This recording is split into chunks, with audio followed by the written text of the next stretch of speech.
This is Andrei Sannikov and the next edition of Belarus File. We're talking about the situation in Belarus on the eve of the so-called presidential election. The situation is very difficult, as we discussed it before. The first stage of the presidential race is over, the collection of signatures. And according to the Central Election Committee, 7 candidates or potential candidates are still in the race, including the 3 leaders.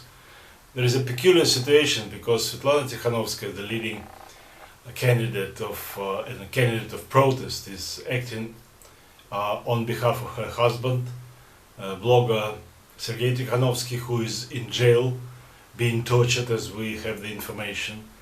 The second leading contender, Viktar Babaryka, the former head of the Belarus Belgazprom Bank, was arrested together with his son, and he is still in jail.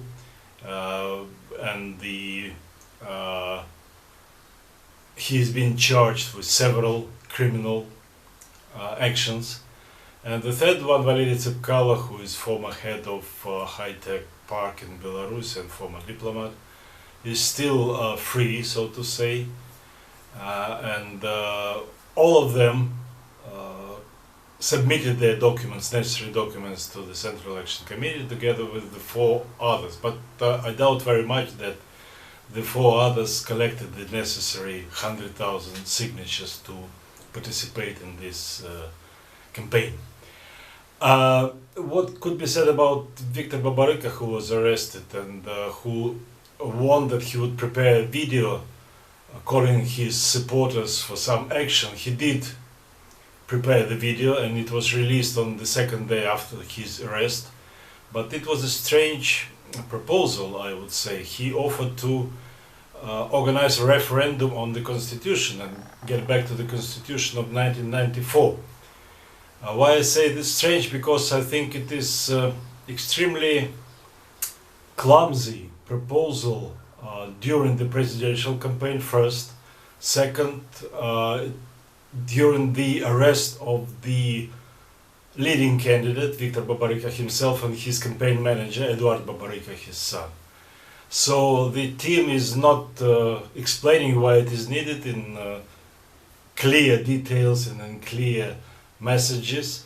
So I think it is serving to bring down the activities of the people at the moment, because immediately after this statement there was a lot of disappointment among the people who were really interested in changes and interested in supporting Viktar Babaryka.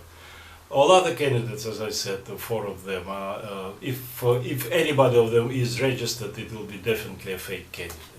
What is going on now in Belarus? There are protests, and the authorities are continuing to arrest people, to intimidate people, to harass people, and they are reacting at any gathering.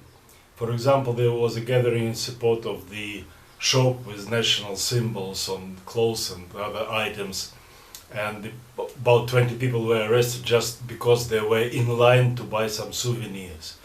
But people are resisting. People are not buying any promises coming from Lukashenko that he will improve the situation in the country, improve the political climate. He is still Sasha, 3% Sasha, and he is still a cockroach for the people. And there are different kind of flash mobs. One of the flash mobs is that every day the girl from Moser, Polina, called on the people to clap the hands every day at 7 o'clock,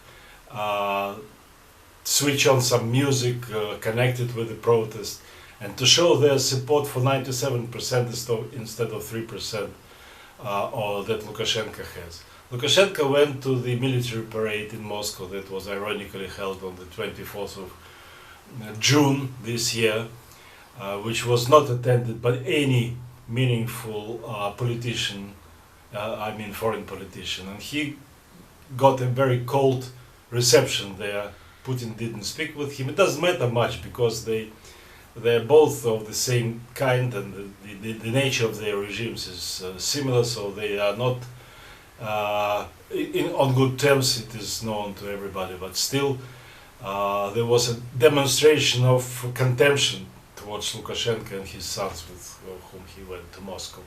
So I think that the next stage will be on the 14th of July, when the Central Election Committee will announce the results of those who are registered or not. And a long-time criminal, a serial criminal, Yermoshina, who still has this commission, said that Babaryka has all the chances, who is in jail, I remind you, has all the chances to be registered. So we shall see, and I will continue to provide you with some short videos informing on the situation in Belarus. Живе Belarus! Long live Belarus!